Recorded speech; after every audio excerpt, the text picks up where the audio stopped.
tarde a todos. Primeiramente, gostaria de agradecer ao presidente Dutra pelo espaço, em um evento do tamanho dessa envergadura do evento. Agradeço também à Pratec, que nos convidou para falar um tema assim, de grande significância para o setor. E claro, a proposta aqui da minha fala, na verdade, vou fugir um pouco até de querer revisitar os fundamentos teóricos do controle judicial da atividade regulatória. Matéria que, evidentemente, os senhores têm conhecimento profundo e, tampouco também pretendo apresentar uma defesa abstrata da atuação das agências. O objetivo aqui é chamar a atenção para as implicações práticas que o controle judicial pode gerar sobre a estabilidade regulatória, tomando como fio condutor um caso emblemático do setor portuário, que é essencial à economia nacional, que diz respeito à controvérsia chamada SSE, Serviço de Segregação e Entrega. O SSE, embora seja um tema aparentemente técnico e específico do setor, acabou se tornando um caso, um tema dentro de um laboratório bastante expressivo, com decisões regulatórias, decisões judiciais, inclusive, e que podem produzir efeitos, tanto na esfera concorrencial quanto na própria parte setorial como um todo. Então, minha intenção é propor uma reflexão institucional sobre o assunto. E para o início, né, da apresentação, a estabilidade regulatória ela é base de um ambiente de negócios e de confiança institucional. Então, no setor portuário, a regulação ela traz um equilíbrio, né, de interesses públicos e privados, onde poderia assegurar tanto a previsibilidade das regras, segurança jurídica para os investimentos de longo prazo e a garantia da concorrência e a qualidade de serviço. Contudo, há um ponto aí de tensão recorrente, nos casos práticos, quando e como o Poder Judiciário pode ou deve intervir na regulação. O caso concreto, né, do SSE nos oferece, então, uma lente concreta para refletir sobre essa tensão e os seus desdobramentos. Então, para trazer aqui como um caso, né, prático, até antes da continuidade no assunto, acho que é importante trazer alguns aspectos sobre até a própria operação portuária, para todos ficarem na mesma página. A atividade portuária, então, exige a implementação de uma cadeia logística, visando o concreto, o correto recebimento das cargas, de contêiner principalmente. E aí que vai desde o navio e, consequente, entrega ao consignatário da carga. E aí nisso gera os custos operacionais. No caso da importação, por exemplo, o custeio do manuseio do container, entre o porão da embarcação até a pilha de armazenagem da área comum do terminal portuário, a gente tem ali uma cesta de serviços, chamada box rate. Então, nesse box rate, existe lá diversos serviços que são prestados pelos terminais portuários, e dentre eles tem o THCV, que é o Terminal Handling Charge, que nada mais é que a cobrança do manuseio do terminal. Referente à movimentação, então, do container entre o acostado do navio até a sua colocação na pilha do terminal portuário, esse é o serviço prestado, né, de forma indiscriminada a todos os containers. Isso, então, seria o THC. Portanto, segue uma regra normal, de acordo com a disposição, né, dos porões do navio, e são desembarcados, então, na área, uma ordem natural da logística portuária. Após a descarga e armazenagem, então, da mercadoria, há quem opte em receber essa carga em uma outra área, ou seja, na área primária do porto. Esse segundo local, então, é o denominado como terminal seco, ou seja, seriam os terminais retroalvereados. E como eles não têm acesso à área molhada do porto, então eles necessariamente precisam receber por meio de terminais que têm acesso à área molhada, mas apenas, logicamente, por meio desses terminais. Então, a gente tem os terminais secos, em relação aos contêineres que a eles se destinam, e exigem então um serviço diferenciado, que é justamente receber esses contêineres em prazo, inclusive, de 48 horas. Fora isso, então, o terminal que é encaminhado pelos traços, né, o terminal retroalfundegado, eles ultrapassam a fila normal da operação para serem recebidos preferencialmente. Essa movimentação, então, de moderada pelo SSE, uma vez que são gerados custos extras, tem por meio da regulação da ANTAC, ela segue todo um rito logístico mundial, mas, no entanto, de forma até equivocada e tendenciosa pelos terminais retroalfundegado, quem paga por esse serviço, tenta associar o SSE ao THC, e aí denominando ele como THC2, que seria uma dupla cobrança pelo mesmo serviço, o que naturalmente não é, tendo em vista esses serviços adicionais. Então, você pega aqui o histórico da evolução normativa do SSE na ANTAC, que é a agência reguladora do setor. Você tem, em 2012, a primeira resolução, a 2389, que traz então a regulação do serviço. Ela estipula ali a forma de cobrança. Posteriormente, vem em 2019 a resolução 34 de 2019. Ela foi um grande avanço, porque define melhor o SSE, distingue do THC. Posteriormente, vem a resolução 72 de 2022. Nela não houve grandes mudanças, mas, ao mesmo tempo, a gente vê uma grande evolução dentro da própria agência com as mudanças, as mudanças normativas, onde cada mudança advém de um estudo aprofundado, benchmark internacional, trazendo inclusive exemplos de outros países, onde essa operação é feita no mundo inteiro.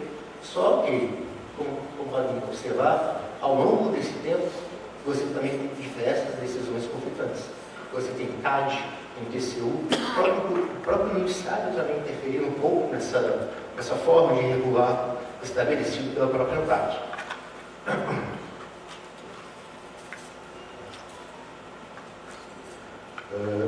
Então, seguindo, você tem então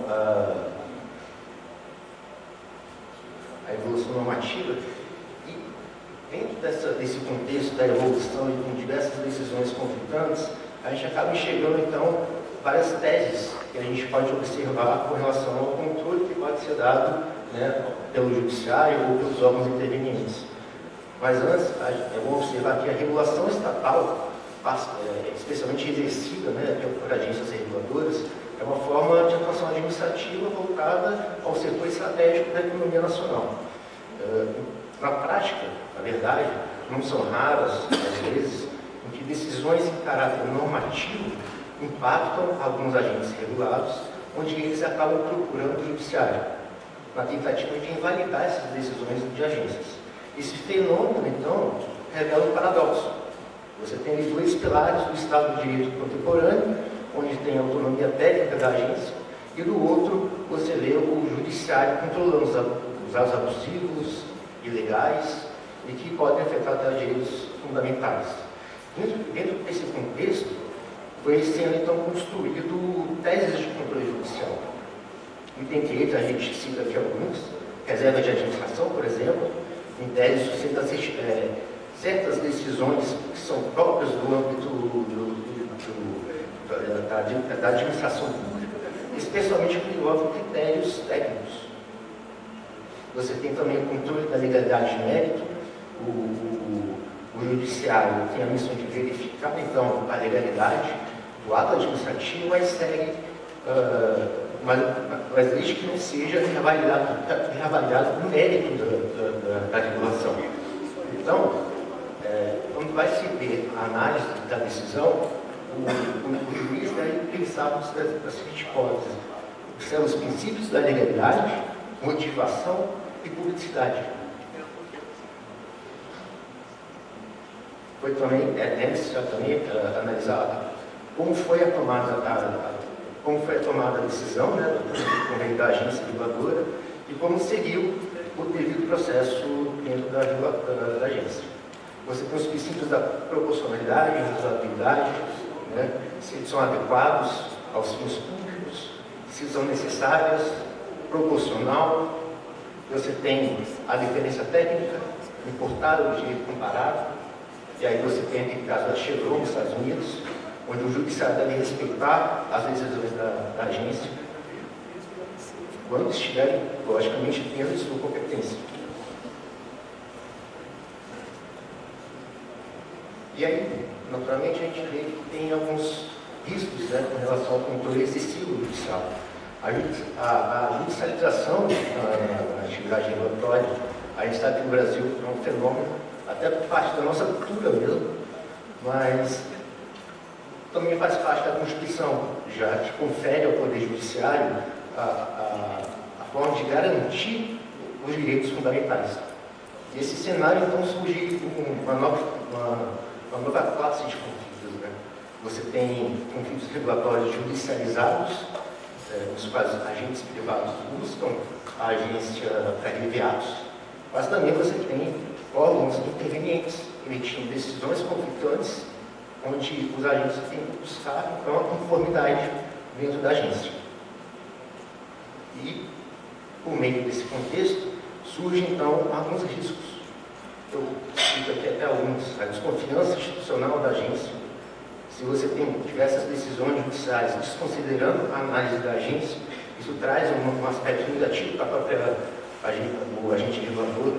Você tem insegurança jurídica, onde o judiciário invalida decisões técnicas, né, onde players no mercado estão procurando uma segurança jurídica. Você tem uma paralisia regulatória, onde, diante do risco de judicialização dos atos da agência, a agência acaba tendo uma conduta, uma postura defensiva e omissa, onde gera uma espécie de regulação por inércia. Você tem um ambiente concorrencial estável, com decisões assimétricas, que beneficiam alguns agentes e por outros não, e aí trazendo uma assimetria concorrencial. Você tem um desestímulo também ao investimento privado. Enfim, são alguns deles. E aí, dentro desse contexto, onde fica o papel do judiciário? No SSE, existem situações emblemáticas, né, em que o Poder Judiciário, em determinados momentos, ultrapassa o limite do controle judicial e passando a reavaliar até o próprio mérito estabelecido pela ANTAC, que representa, na verdade, no final do dia, uma substituição, né, do juízo discricionário da agência. Mas há episódios também que os órgãos intervenientes que emitem decisões conflitantes. No caso, por exemplo, da SSE, houve uma acordo recente do TCU, onde suspende a norma da ANTAC. E aí a justificativa dele, inclusive, ultrapassa até a própria jurisprudência do tribunal. Essas circunstâncias, é necessário que os agentes recorram ao judiciário, mas que ele também faça uma análise com base nos princípios legais, respeitando a análise técnica da agência, os estudos, né, que foram basados nessas decisões.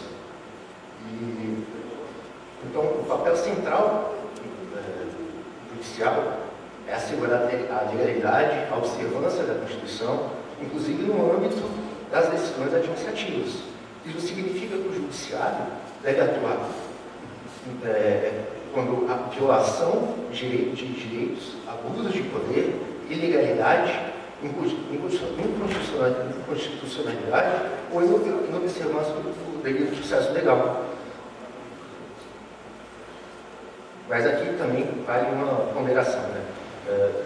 Cabe encontrar uma deferência, né? Isso não quer dizer que seja essa deferência regulatória, não significa que seria uma renúncia ao controle. Pelo contrário, diz respeito a um respeito institucional entre os órgãos, né? E, para finalizar, o que se observa, né, no caso do SSE, por exemplo, ela exemplifica os desafios concretos, né, sobre a estabilidade regulatória em um setor sensível, traz aqui a gente conseguiu observar que o equilíbrio entre a autonomia regulatória e o controle judicial responsável é essencial para qualquer atividade. É preciso avançar também na construção de uma jurisprudência que valoriza a diferença técnica do agente regulador, sem abrir mão do controle legal. E, em última análise, o judiciário não é um inimigo da regulação, mas é um parceiro, que aí deve respeitar a sua lógica própria. É isso. Obrigado.